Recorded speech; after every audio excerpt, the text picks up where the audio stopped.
سید سرفراز شاہ صاحب سے گفتگو کے دوران پوچھا گیا کہ اللہ تعالیٰ صاحبان امر کو جب خاص اختیارات تفویض کرتا ہے تو کیا یہ نعوذ باللہ کسی لحاظ سے شراکت کے زمرے میں تو نہیں آتا؟ اس سوال کے جواب میں سید سرفراز شاہ صاحب نے فرمایا کہ فرض کریں آپ ریلوے میں سینئر پوزیشن پر ہیں، ریلوے کے ہیڈ چیئرمین ہیں جو آپ کے کام سے اور آپ سے بہت خوش ہیں کیونکہ آپ ہمیشہ ان کے احکامات کو beyond the call of duty پورا کرتے ہیں۔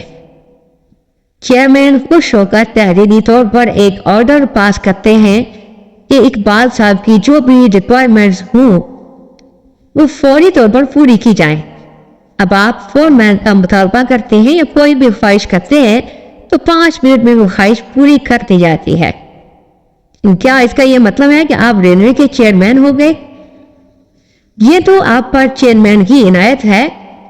رب تعالیٰ جو کن فیکون کا مالک ہے، اگر وہ کسی شخص کے کام سے خوش ہو کر یہ حکم جاری کر دے کہ میرا یہ بندہ جو کچھ مانگے اسے دیا جائے تو کیا وہ شخص معاذ اللہ کن فیکون کا مالک ہو جائے گا؟ یقیناً نہیں، بندہ مخلوق ہی رہے گا، ماتحت ہی رہے گا۔